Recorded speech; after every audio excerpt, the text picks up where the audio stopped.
중에서 오늘 세 번째로 화목제에 대해서 함께 말씀을 나누어 보고자 하는데요.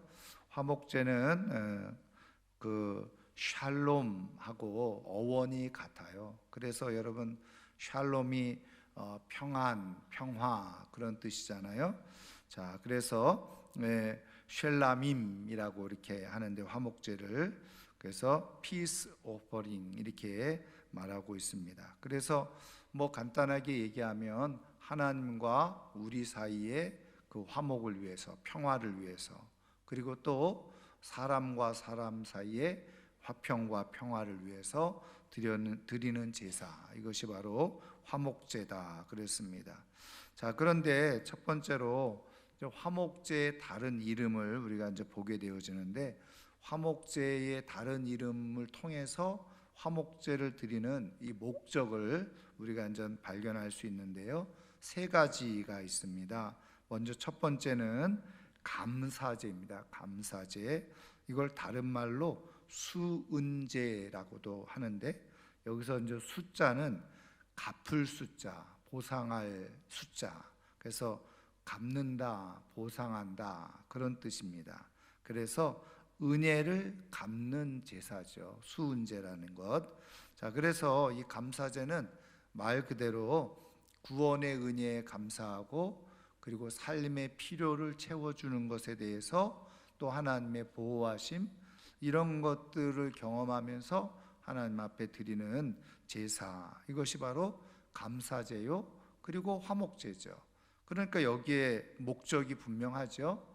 하나님께서 내게 베풀어 주신 은혜에 감격하고 감사하면서 드리는 제사라는 것입니다. 자, 그래서 레위기 7장 11절 13절 같이 읽습니다. 여호와께 드릴 화목 제물의 규례는 이러하니라. 만일 그것을 감사함으로 드리려면 기름 섞은 무교병과 기름 바른 무교전병과 고운 가루에 기름 섞어 구운 과자를 그 감사 제물과 함께 드리고, 또 유교병을 화목제 감사 제물과 함께 그 예물로 드리되. 그렇죠?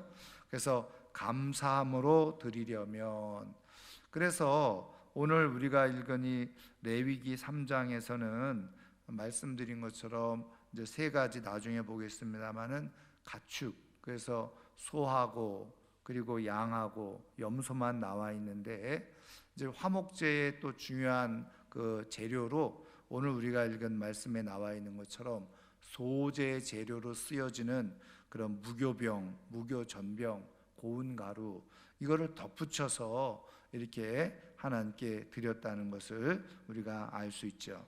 어쨌든 그래서 감사함으로 드려지는 제사, 이것이 바로 화목제였다는 겁니다. 자, 그 다음에 이제 두 번째는 서원제입니다. 그래서 레위기 7장 16절에 우리 한번 같이 읽습니다. 그러나 그의 예물의 제물이 서원이나 자원하는 것이면 그 제물을 드린 날에 먹을 것이요 그 남은 것은 이튿날에도 먹되. 그래서 앞서는 감사함으로 드렸다고 한다면, 우리가 7장 16절에는 서원이나 자원하는 것이면, 그래서 사실은 서원과 자원이 같이 기록되어져 있는데, 세 번째 이제 자원제가 따로 또 살펴볼 텐데요. 여러분, 이 서원은 우리가 너무나도 잘 알고 있는 것이죠. 그래서 하나님께서 베풀어 주신 것을 감사하면서 내가 하나님께 헌신을 말 그대로 약속하는 겁니다. 그러면서 드리는 제사, 이게 서원제예요. 그러니까는 이 서원제는 어떻게 해요? 서원 제사를 드리고 나서 이 서원은 어떻게 해요? 하나님과 약속한 것이기 때문에 반드시 꼭 지켜야 된다는 거죠. 그래서 물론 이제 우리가 성경을 읽어보면 이 서원을 했더라도 그 해당이 안 되는, 다시 말하면 이 서원한 것을 다시 되돌릴 수 있는 방법은 있어요. 그것은 뭐냐면, 특히 이제 여성들에 해당되어지는 것인데, 집에서 아버지가 너 왜 그렇게 했어? 그러면 안 해도 된다는 거예요. 그 다음에 또 남편이 당신 왜 그렇게 했어? 하지 마시오. 그러면 안 해도 된다는 거예요. 이 서원을 내가 하나님 앞에 했어도 그렇게 부모로부터 혹은 가족의 남편으로 배우자로부터 동의가 되어지지 않은 것이라고 한다면 그것을 서원을 굳이 갚을 필요가 없다.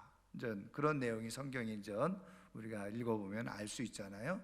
그러니까 그런 것으로 보면 하나님이 사실은 우리가 생각하는 것처럼 너무 막무가내식으로 너 서원했으니까 무슨 일이 있어도 꼭 지켜, 뭐 이런 의미보다 사실은 그 서원에 담겨져 있는 그 마음의 중심이죠. 그래서 다른 사람들이 반대하는, 특히 이제 가족들 안에서 질서 속에서 그 반대하는 것이라고 한다면 하나님도 원치 않으신다는 거예요. 이걸 굉장히 사실은 의미 있게 받아들여야 되는데, 그런 의미에서 하나님은 어떻게 해요?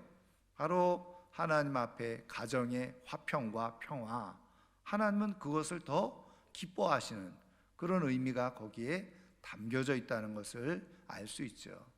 그런데 어쨌든 만약에 부모가 그것을 허락하고 동의하고 또 배우자가 허락하고 동의했다고 한다면 그것은 꼭 반드시 지켜져야 되는 거죠. 여러분, 그런 의미에서 어쨌든 이 서원은 내가 하나님 앞에 헌신을 서약하는 거죠. 약속하는 것입니다. 그것은 꼭 반드시 어떻게 해요? 갚아야 되는 것입니다. 자, 그래서 신명기 12장 11절 말씀 또 같이 한번 읽겠습니다. 너희는 너희 하나님 여호와께서 자기 이름을 두시려고 택하실 그곳으로 내가 명령하는 것을 모두 가지고 갈지니 곧 너희의 번제와 너희의 희생과 너희의 11조와 너희 손의 거제와 너희가 여호와께 서원하는 모든 아름다운 서원물을 가져가고, 그랬죠? 여기 보면 여호와께 서원하는 모든 어떻게 해요? 아름다운 서원물. 그러니까 하나님께서 한편으로는 보세요, 내가 정말 하나님을 위해서 무엇인가 헌신을 약속하는 것, 서약하는 것, 하나님은 그것을 어떻게 해요? 아름답게 보신다는 거예요. 아름다운 서원물, 이렇게 얘기하잖아요.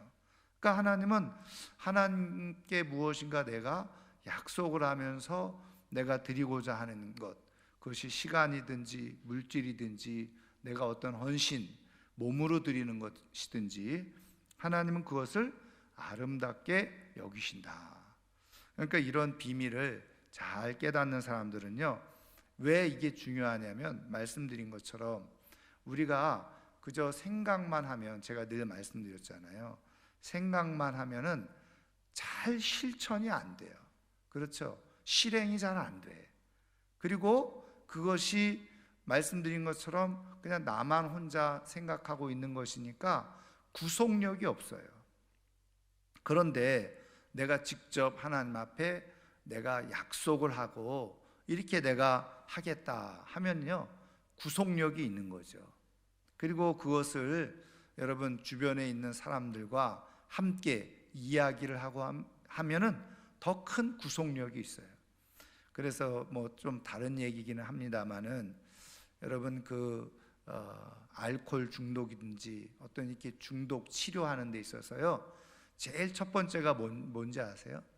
자신이 중독이라는 것을 시인하고 인정하는 것이죠. 그거를 혼자만 아는 게 아니라 사람들에게, 주변 사람들에게 이야기를 해야 해요. 나는 알코올 중독자입니다, 이렇게 정확하게 이야기를 해야 된다는 거죠. 그 다음에 또 하나가 뭐예요? 내가 알코올 중독 그거를 해결하기 위해서 치료를 받고 내가 이렇게 하려고 합니다, 이렇게 주변에 있는 사람들에게 정확하게 이야기를 전달할 때 그것이 나 스스로에게도 구속력이 있을 뿐만 아니라 주변 사람들이 어떻게 해요? 도움을 받을 수가 있다는 거예요.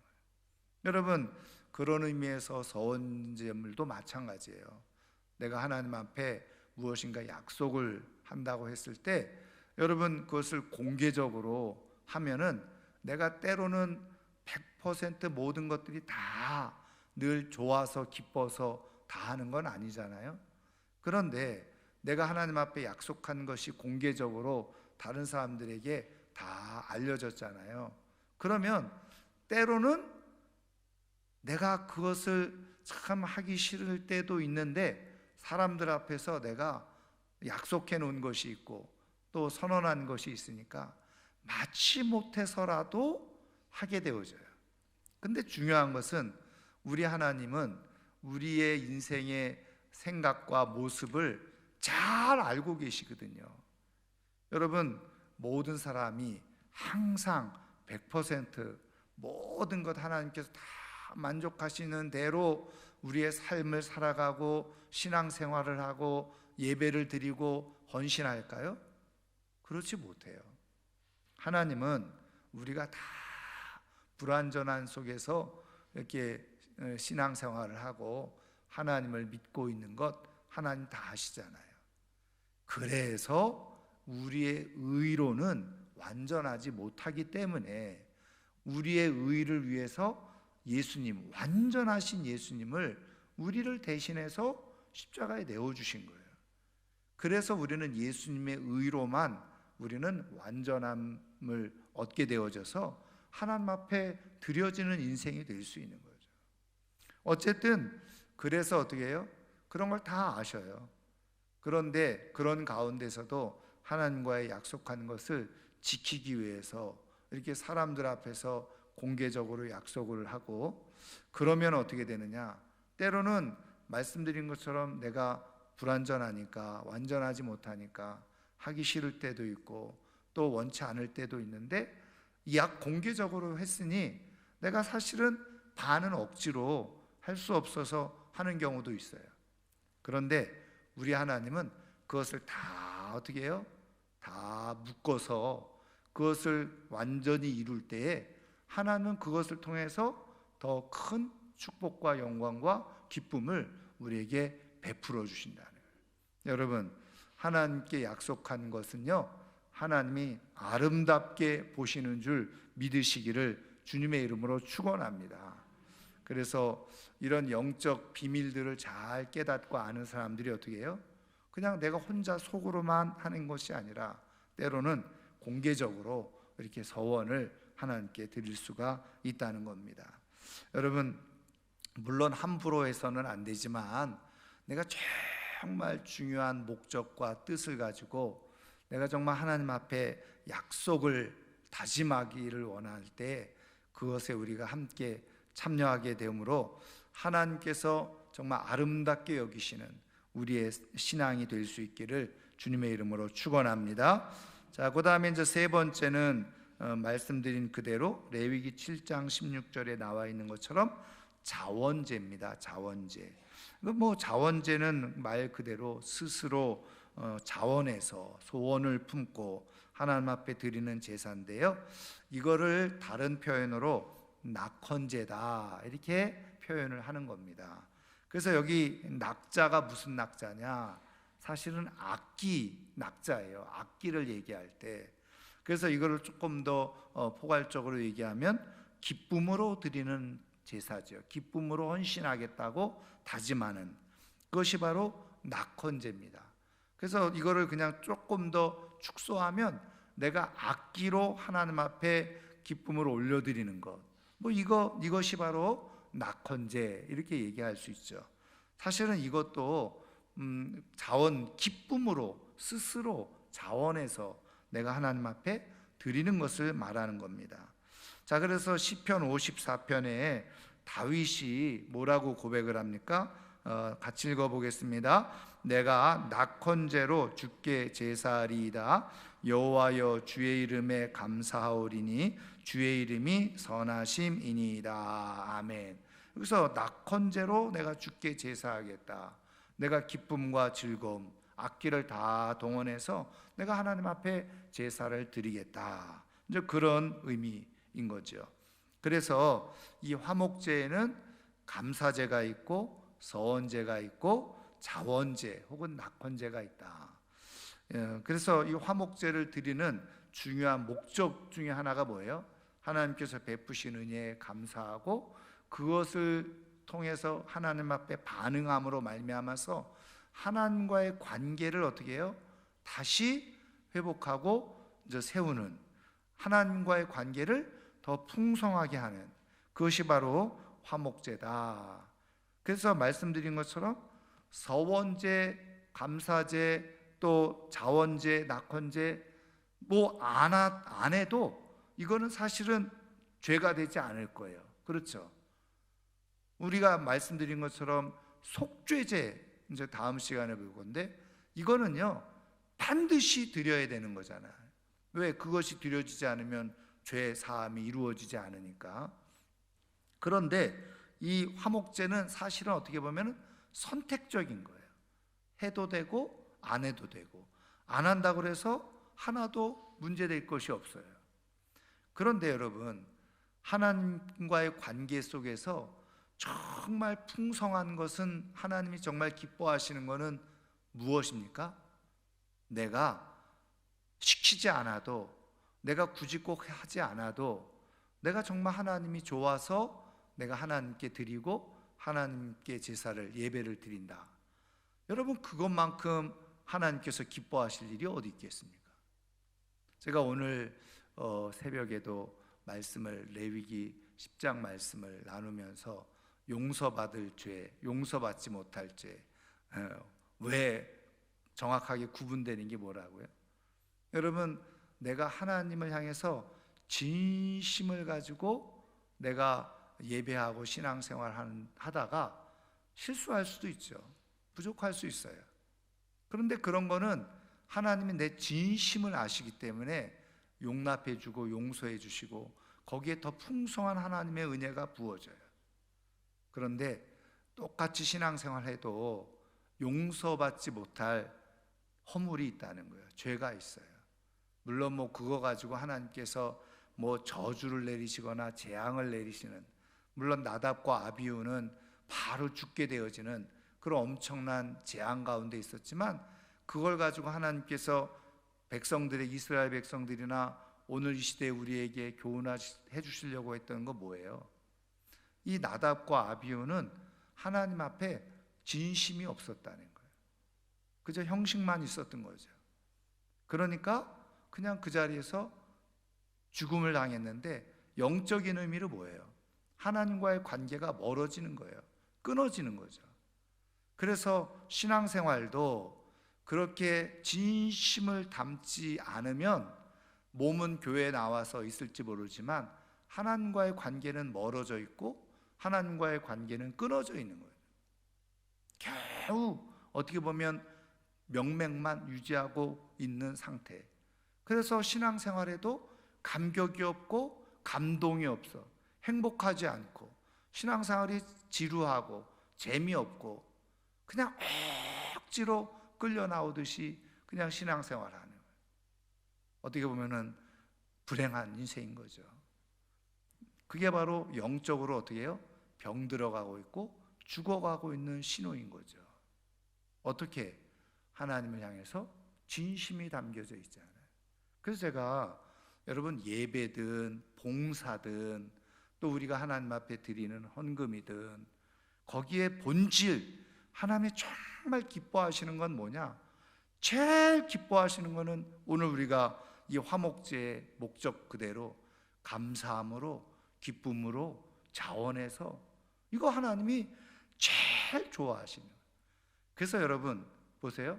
감사함으로, 기쁨으로, 자원해서 이렇게 하는 사람들이 신앙생활을 재미없게 하겠어요?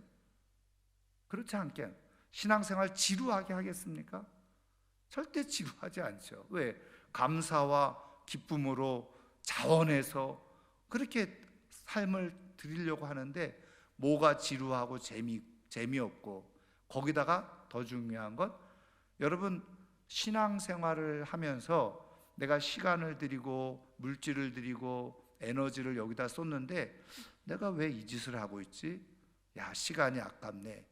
이거는 벌써 타락의 징조예요. 하나님과 멀어지고 있는 징조예요. 계산을 하기 시작하는 거예요. 하나님 앞에 헌금을 드리면서 계산하기 시작해. 그거는 다 하나님 앞에서 어떻게 해요? 멀어지고 있는 거예요. 여러분, 그래서 뭐 11조가 성경적이니 아니니, 11조를 어떻게 드려야 되느니 막 계산하고 따지는 사람들이 있잖아요. 저는 100%그 11조는 하나님이 안 받으신다고 저는 믿어요. 그런데 하나님께서 말씀하신 것이니까 그래, 하나님의 것이고, 나는 이 세상에 돈에 매여 사는 사람이 아니라 돈의 지배를 받지 않고 나는 하나님을 의지하고 나는 하나님의 인도하심을 받으며 사는 사람입니다. 그런 고백을 다 담아서 그냥 하나님께 구별하여 드리라고 하니까 그냥 마음을 다해서, 정성을 다해서 마음을 드리고 거기서 기쁨으로 하나님 앞에 드리는 거예요. 거기에 어떤 사람은 10의 1조를 할 수도 있고, 어떤 사람은 10의 2조를 해도 되고 10의 3조를 해도 돼요. 여러분, 그러니까 어떤 분이 또 그래요. 신약 성경에는 11조라는 말이 또 없다는 거예요. 그래서 여러분, 성경을 한번 읽어보세요. 초대교회는 11조를 할 필요가 없었어요. 왜? 사도행전 2장을 읽어보세요. 자기가 가지고 있는 거 다 내놓는데 거기다 무슨 11조가 필요해요? 그렇잖아요. 그러니까 마음의 성령의 감동이 되니까 10의 1조가 아니라 10의 10을 다 드리는 거예요. 그걸 가지고 나누고 베푸는 그런 역사가 일어났던 거예요. 그러니까 굳이 11조 얘기할 필요가 없었죠. 왜? 11조는 믿음의 하나님과의 관계에 있어서 가장 기본을 얘기한 거예요. 여러분, 주의를 지키는 것도 마찬가지라는 거예요. 주의를 지키는 것도 여러분, 모든 날이 다 하나님의 날인데, 하나님의 날이니까 그냥 알아서 살아라. 그러면 사람들이 알아서 하나님을 기억하며 살면 좋을 텐데, 여러분, 절대로 그런 사람들이 하나님을 기억하느냐? 기억 못해요.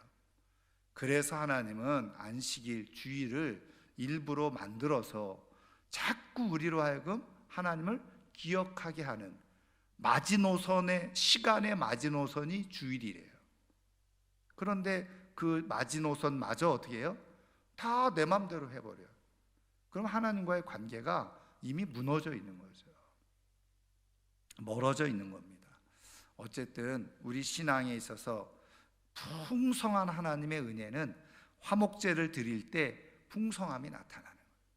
감사가, 그리고 스스로 자원해서 기쁨으로 내가 하나님 앞에 뭔가 약속을 드리면서 이렇게 신앙생활을 하려고 하는 것, 그거에는 플러스 알파가 있는 거예요. 풍성함이 있어요. 저는 이왕 우리가 신앙생활 할 때 그냥 남부럽지 않게 말이죠, 가장 풍성한 가운데 기쁨을 가지고, 즐거움을 가지고, 감사함이 넘치게 신앙생활하면 얼마나 멋도 있고 재미도 있고 행복하고 다른 사람이 보기에도 좋고, 그래서 다른 사람들은 부럽다 이러죠. 왜? 아니, 저 사람은 보니까 그냥 가진 것도 별로 없는 것 같고, 그런데 얼굴에는 늘 기쁨이 가득하고 행복이 가득하고 즐거움이 가득하면 그것마저 부러운 것이 어디 있겠어요. 여러분, 우리 하나님은 우리를 부르셔서 하나님과의 관계가 이렇게 풍성해서 이왕 우리가 살아가는 인생 정말 기쁘고 감사하고 행복하게, 오늘 화목제 제목처럼 정말 평안한 가운데 살아가기를 원하셔서 화목제를 정하셔서 드리도록 말씀하고 계십니다. 여러분, 화목제의 이 중심을 그대로 잘 가지고 하나님 앞에 나아가는 가운데 정말 평안한 신앙생활, 풍성한 신앙생활이 될 수 있기를 주님의 이름으로 축원합니다. 자, 그러면 여기에 담겨져 있는 영적인 의미를 한번 찾아보면요, 자, 먼저 레위기 3장 1절 같이 읽겠습니다. 만일 사람이 만일 화목제의 제물을 예물로 드리되 서로 드리려면 수컷이나 암컷이나 흠 없는 것으로 여호와 앞에 드릴지니. 자, 6절 또 한번 읽습니다. 만일 여호와께 예물로 드리는 화목제의 제물이 양이면 수컷이나 암컷이나 흠 없는 것으로 드릴지며. 또 12절 만일 그의 예물이 염소면 그것을 여호와 앞으로 끌어다가. 그래서 여기 보면 소를 드릴 수도 있고 양을 드릴 수도 있고 염소를 드릴 수도 있어요.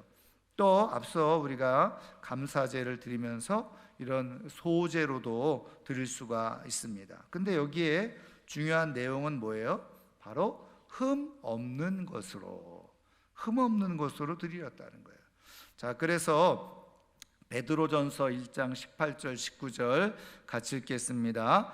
너희가 알거니와 너희 조상이 물려준 헛된 행실에서 대속함을 받은 것은 은이나 금같이 없어질 것으로 된 것이 아니요 오직 흠없고 점없는 어린 양과 같은 그리스도의 보배로운 피로 된 것이니라. 아멘. 그래서 예수 그리스도가 어떻게 해요? 흠없고 점없는 어린 양과 같은 그리스도. 그래서 여러분 하나님 앞에 드려지는 제물, 그것은 바로 예수 그리스도를 상징하는 것이다. 그래서 여러분 우리가 이미 이제 제사를 통해서 계속해서 반복해서 우리가 배우고 있지만 두 가지죠. 예수님이 친히 제물이 되셨다는 거예요. 제물. 그리고 또 하나는 뭐예요? 예수님이 대제사장이 되신. 그러니까 두 가지, 이 제사 속에서 담겨져 있는 두 가지 의미를 우리가 잘 발견하고 깨닫고 성경을 보아야 되는 거죠. 그래서 우리가 하나님과 사이에 보세요. 구약 시대에는 화목 제물을 드렸잖아요.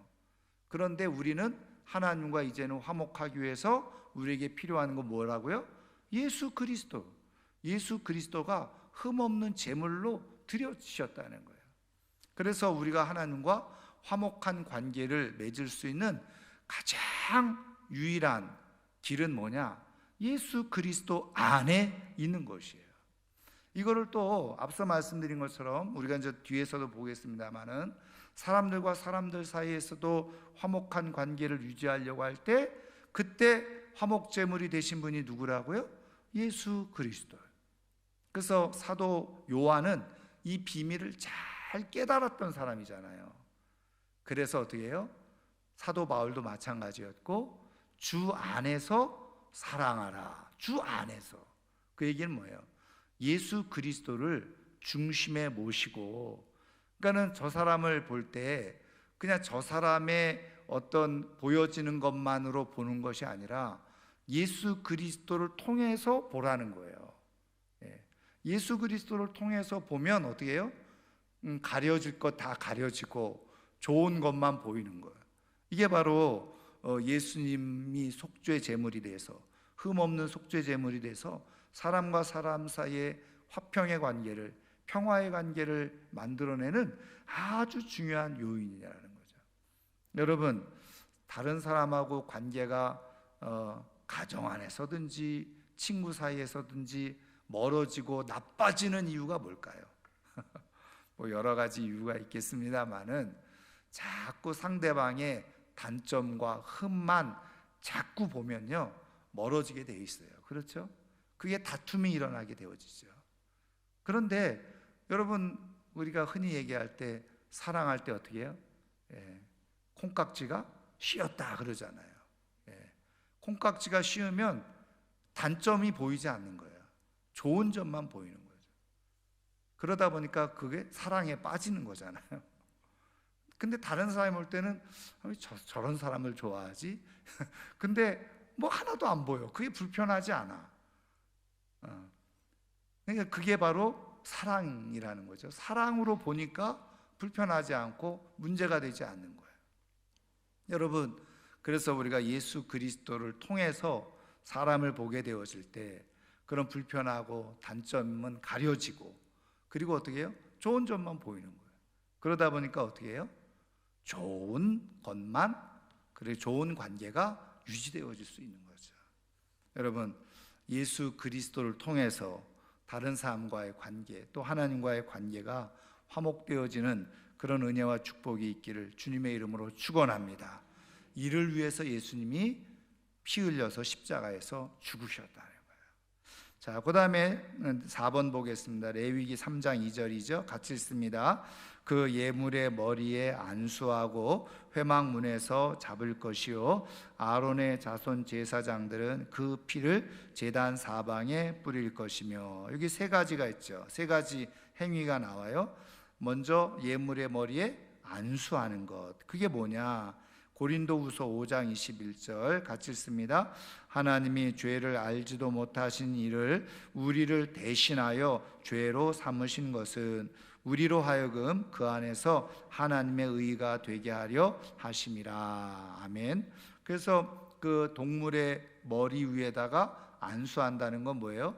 내 모든 것을 다 그대로 전가시킨다는 의미가 있다 그랬죠. 그래서 내 죄를 다 전가시키는 거예요.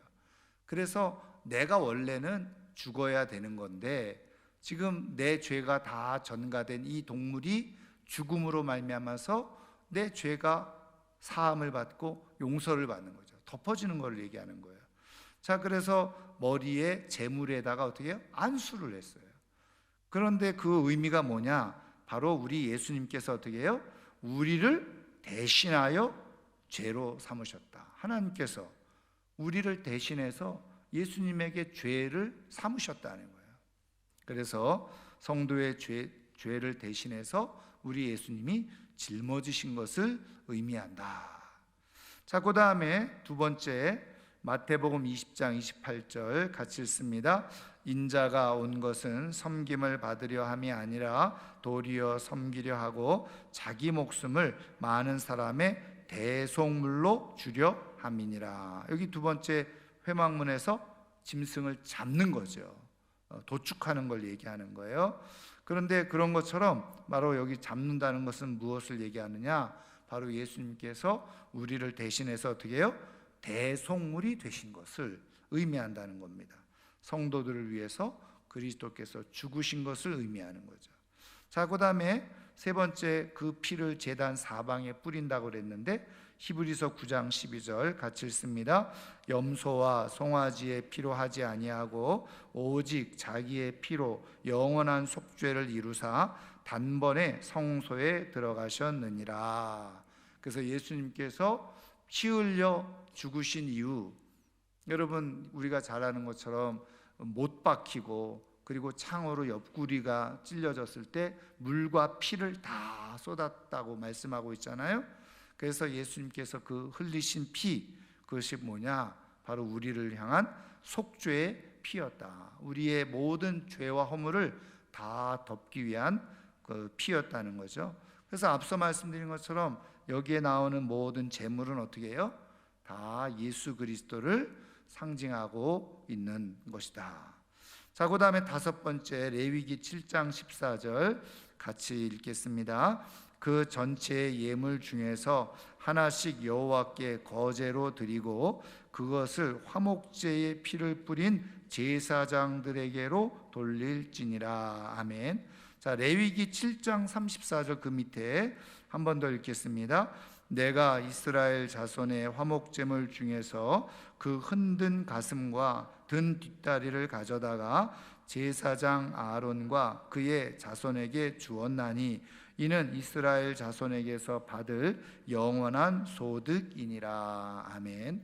이 얘기는 뭐냐면 화목제로 제물을 드리는데 제가 오늘 여기에는 소개를 안 해드리고 있지만 안에 있는 내장에 뭐 기름 뭐 이런 거는 다 불태우잖아요. 그런데 거제로 드리는 게 있어요. 거제가 뭐라 그랬죠? 제물을 위로 들어 올리는 걸 거제라고 그랬죠. 요제는 뭐였어요? 요제는 흔드는 거라고 했잖아요. 그래서 여기 거제로 드는 것, 그래서 화목제물 중에서 흔든 가슴, 이 가슴살 같은 거 이런 거는 흔들었다는 거예요. 요제로. 그 다음에 거제로 든 뒷다리, 이거는 어떻게 한다는 거예요? 태우지 말고 제사장 아론과 그의 자손에게 주었다는 거예요. 다시 말하면 이스라엘 자손에게서 받을 영원한 소득, 제사장의 소득이라는 거예요. 그래서 그거는 제사장들이 먹을 음식으로 그렇게 드리라는 거죠. 그래서 여기 화목제의 중요한 내용 중에 제사장에게 드리는 음식물이다. 자, 그거는 어떤 의미가 있느냐는 거죠. 마태복음 6장 33절 같이 읽겠습니다. 그런즉 너희는 먼저 그의 나라와 그의 의를 구하라. 그리하면 이 모든 것을 너희에게 더하시리라. 아멘. 여러분, 말씀드린 것처럼 제사장들은 분깃이 없었어요. 기업, 땅이 없었다고요. 그러니까 거기서 나는 곡물, 가축을 기르는 것도 아니잖아요. 그러니까 제사 드리러 오는 사람들이 드리는 예물로, 다시 말하면 생계를 유지하면서 살아가는 사람들이 바로 제사장들이었어요. 그래서 이 화목제물로 드려졌던 것을 가지고 어떻게 해요? 제사장들의 몫으로, 그래서 하나님께서 이스라엘 자손에게서 받을 소득이다, 이렇게 말씀해 주신 거예요. 그러니까 화목제물 중에 바로 이 가슴 그리고 뒷다리, 이런 거는 제사장에게 주어서 제사장들의 생계를 유지할 수 있도록 했다는 거죠. 그럼 이게 영적인 의미가 뭐냐? 제가 늘 말씀드리지만, 우리가 베드로전서 2장 9절 말씀 그대로 인용을 하면 우리가 이 시대에 뭐라고요? 제사장이죠. 이 시대에. 그 우리가 제사장으로서 어떤 의미냐? 하나님께서 제사장들이 아무것도 없지만 그 제사장들은 오직 하나님 앞에 제사 드리는 그런 사역을 감당하는데, 생계를 위해서 사람들로 하여금 어떻게 해요? 먹을 것을 다 공급해 주시는 거예요. 그래서 소득을 다른 사람을 통해서 갖게 해 주시는 거죠. 그래서 마태복음 6장 33절이 우리 시대에 우리가 영적인 제사장으로서 우리가 하나님 나라와 의를 구하는 삶을 살아가게 될 때 하나님께서 어떻게 해요? 우리의 삶에 필요한 것들을 채워주신다. 그것을 말씀해 주시는 내용이라는 거죠. 그래서 여러분, 우리가 마태복음 6장 그 앞에 내용이 무엇입니까? 너희는 무엇을 먹을까 무엇을 마실까 고민하지 마라, 염려하지 마라, 그 얘기잖아요. 그래서 우리가 이 땅에서 살면서 하면서 먹고 살려고 막 고민하고 염려하는 문제, 하나님께서 그거 다 알고 계시다는 거예요. 근데 우리의 삶의 중심을 어디다 두느냐? 내가 하나님의 나라와 하나님의 의를 구하겠다, 이렇게 하고 내가 하나님의 뜻을 구하면서 삶을 살아가면 하나님께서 먹고 살 길을 다 열어주신다는 거예요. 근데 내가 무엇을 먹을까 무엇을 마실까 막 전전긍긍하면서 그것을 쫓아서 그걸 우선순위에 두고 살아가면 조금 남들보다 여유롭고 더 넉넉하게 더 많은 것을 가질 수 있을지는 모르지만, 근데 그것 때문에 어떻게 해요? 내 삶이 하나님 앞에 아름답지 못한 삶이 될 수 있다는 거예요. 세상에서는 부러워할 수 있겠죠. 세상 사람들은 더 많이 가졌으니까, 여유롭게 가지고 있으니까 잘 산다라고 생각할지 모르겠지만, 여러분, 하나님의 관점으로 보면 불쌍한 인생인 거예요. 여러분, 예수님이 그거를 비유로 말씀해 주셨잖아요. 부자가 소출이 너무 많아. 그래가지고 어떻게 해요? 이거 창고 가지고 안 되겠는데, 창고 하나 더 만들어야 되겠는데, 이렇게 계획하고 있는데, 그날 밤에 하나님이 그 영혼을 불러가시면 그 지어놓은 창고가 무슨 의미가 있겠느냐. 여러분, 세상 사람들은 창고 많은 거 부러워할지 모르고 저 사람이 저렇게 잘 살았네 생각할지 모르지만, 하나님은 그렇게 보시지 않는다는 거예요. 우리 하나님의 판단은 뭐예요? 하나님의 나라와 의를 구하며 살았느냐. 이 시대에 하나님이 우리를 부르신 목적에 맞게 정말 왕같은 제사장으로 하나님 나라를 위해서 내게 삶에 주어진 자리, 나는 일을 하든 직장 생활을 하든 나는 내 먹고 살기 위해서 하는 게 아니라 나는 이곳에서 하나님의 나라를 이루기 위해서 중보자로서, 나는 제사장으로서 이 귀한 일들을 감당합니다. 이런 기본적인 마음, 그래서 제사장처럼 사명을 감당할 때 하나님은 우리의 삶의 필요를 하나님은 다 채워주신다. 여러분, 그런 영적 비밀을 가지고 이 땅에서 그냥 제사장으로서의 사명, 내가 어느 일을 하든 어느 위치에 있든지 간에 나는 제사장이다, 그런 마음을 가지고 내가 하나님을 기쁘시게 하려고 할 때에 하나님께서 더 풍성하게 채워주시는 은혜를 누리면서 살아갈 수 있기를 주님의 이름으로 축원합니다. 하나님은 이것을 통해서, 이 말씀을 통해서 나타내시고 보여주시는 거예요. 자, 그 다음에 마지막 우리 6번 보겠습니다. 레위기 7장 15절부터 18절 같이 읽습니다. 감사함으로 드리는 화목제물의 고기는 드리는 그날에 먹을 것이요 조금이라도 이튿날 아침까지 두지 말 것이니라. 그러나 그의 예물의 제물이 서원이나 자원하는 것이면 그 제물을 드린 날에 먹을 것이요 그 남은 것은 이튿날에도 먹되 그 제물의 고기가 셋째 날까지 남았으면 불사를 지니 만일 그 화목 제물의 고기를 셋째 날에 조금이라도 먹으면 그 제사는 기쁘게 받아들여지지 않을 것이라. 드린 자에게도 예물답게 되지 못하고 도리어 가증한 것이 될 것이며 그것을 먹는 자는 그 죄를 짊어지리라. 아멘. 두 가지죠. 감사로 드리는 화목제물은 무조건 그 드린 날 다 먹어야 된다는 거예요. 그리고 남으면 불태워 버리라는 거죠. 그 다음에 조금 여유가 있는 건 뭐예요? 서원하는 제물, 자원하는 제물은 드린 날 먹고 남으면 이튿날까지 먹을 수 있다는 거예요. 그리고 그렇다고 해서 셋째 날에 먹지 말라는 거죠. 여러분, 셋째 날까지 남으면 다 불사르는데 만약에 남았다고 해서 셋째 날에 조금이라도 먹으면 어떻게 해요? 앞에 드려졌던 모든 제물의 의미, 제사의 의미는 다 사라지고 예물답지 못한, 그래서 하나님께서 어떻게 해요? 가증한 것이 돼요. 여러분, 왜 이렇게 해놓으셨을까? 여러분, 두 가지, 이제 하나는 그냥 우리가 말하는 음식으로 생각하면, 여러분 지금처럼 냉장고가 잘 발달이 되어 있으면 모르겠지만 여러분 옛날에 냉장고가 어디 있어요? 그 이스라엘의 기후가 어떤 기후입니까? 그렇죠? 그러니까 금방 하루 이틀 만에 고기잖아요. 상할 수 있으니까. 이거는 사실은 어떻게 보면 너무 소극적인 해석이죠. 물론 그것도 그 속에도 어떻게 해요? 그 이스라엘 백성들을 건강을 생각하는 하나님의 마음이 있다고 하면 그럴 수 있겠죠. 근데 더 본질적인 의미는 뭔지 아세요? 여러분, 우리가 예를 들면 소 한 마리를 잡았다고 생각해 보세요. 아니면 양이나 돼지 한 마리, 보통 웬만한 돼지 한 마리도, 물론 여기 제물에 돼지가 없지만 그런 거를 잡았다 그러면 몇 사람이 정도 먹을 것 같아요? 그렇죠? 수십 명이 먹는 거예요. 근데 제가 하나 드렸잖아요.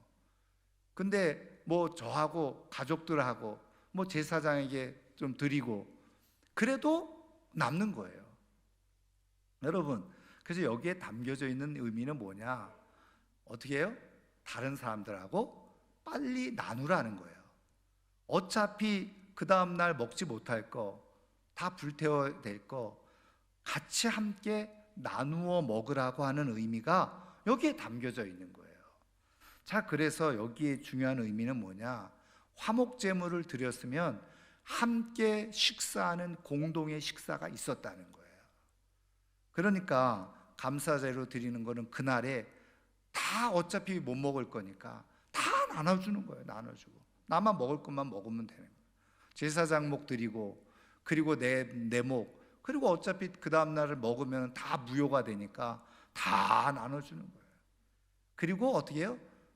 기왕이면 함께 같이 식사를 했다는 거죠.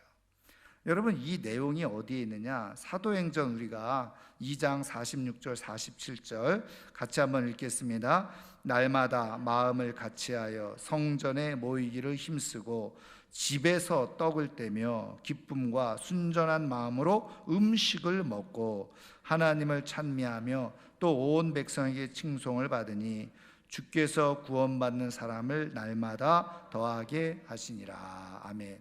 초대교회 은혜를 받은 성도들은 오늘 말씀에 나와 있는 것처럼 집에서 떡을 떼고 기쁨으로 어떻게 해요? 순전한 마음으로 음식을 함께 먹었다는 거예요. 이게 뭐예요? 바로 이 화목제사에 담겨져 있는 의미를 성령 안에서 누가 시키지 않아도 성령께서 주시는 감동이 있으니까 함께 식탁 교제를 나눴다는.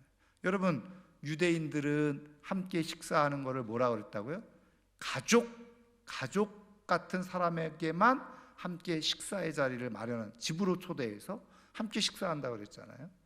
그러니까 성령 안에서 예수 그리스도로 말미암아서 우리는 한 가족이 되었습니다 라고 하는 것의 가장 중요한 징표 중에 하나가 뭐냐? 함께 식탁을 나누는 거예요. 함께 식사를 하는 거예요. 여러분, 그런 의미에서 제가 늘 말씀드리지만 교회에서 식사하는 게 복이에요. 왜? 우리는 그리스도 안에서 진짜 찐 가족입니다. 함께 밥 먹는 거. 여러분, 예수님의 별명이 뭐였는지 아세요? 그 바리새인들이나 제사장들에게 계속 손가락질 당했던 것 뭐예요? 예수님을 향해서 먹기를 탐하는 자다 이랬어요. 여러분, 예수님이 대식가였는지 모르겠는데 아니면 미식가였는지 모르겠어요. 그런데 그 정도로 그 제사장들이나 서기관들이 손가락질하면서 아유 저 먹기를 탐하는 자. 예수님은 항상 먹는 자리에 있었다는 거예요. 식사하는 자리에 있었다는 거예요. 심지어는 부활하셔서 갈릴리의 제자들에게까지 나타나시면서 뭐예요? 아침 조반을 다 준비해 놓으셨어요. 여러분, 예수님이 먹는 욕심이 있어서 그러신 거예요? 아니죠. 여기에 정신이 있는 거예요. 뭐래요? 함께 하나님 앞에서 화목한 사람들에게 나타나는 중요한 영적인 특징이 함께 식사를 하는 거예요. 여러분, 그래서 우리나라에도 옛날에 좋은 전통이 있잖아요. 뭔가 좀 친해지려고 하면 밥 한 끼 하자. 이러면 뭔가 친밀감을 만드는 거잖아요. 그저 배고파서 먹는 게 아니라, 그런 의미에서 제가 말씀드린 것처럼 교회가 건강한 교회, 정말 가족 같은 교회, 여러분 화목제사를 통해서 함께 음식을 나누었어요. 초대교회도 성령으로 충만해지니까 집에 함께 모여서 어떻게 해요? 함께 식사를 가족처럼 나누었어요. 여러분, 그런 의미에서 제가 말씀드리지만 교회에서 주일 예배 드리고 식사를 같이 하는 거는요, 나는 우리 교회 한 가족입니다, 식구입니다, 그리스도 안에서 가족입니다, 그리고 나는 기쁨과 감사를 이 사람들하고 함께 나눕니다 라고 하는 아주 심오한 뜻이 있는 거예요. 바빠서 그냥 가는 분들은 어쩔 수 없지만 일부러 밥 안 먹는 사람은 좀 이상한 사람. 그래서 제가, 우리가 신앙적으로 뭐 우스개 이야기처럼 보일지 모르지만 여러분, 그냥 예배만 딸랑 드리고 그냥 빨리 집으로 가는 사람들 있잖아요. 그분들은 한번 이렇게 물음표를 해야 돼요. 나는 정말 내가 그리스도 안에서 한 공동체 가족으로 인식하고 있는가? 그렇죠? 아마 그런 마음이 10 중에 9은 없을지도 몰라요. 여러분, 그래서 우리가 다 예수님께서 우리를 위해서 화목제물로 드리셨잖아요. 예수 그리스도를 통해서 우리가 함께 식탁을 예수님의 이름으로 나누고 교제할 때 거기에 풍성한 은혜가 우리 가운데 있는 줄 믿으시기를 주의 이름으로 축원합니다. 그래서 예수 그리스도를 통해서 하나님과 진짜 화목한 사람들은 어떻게 해요?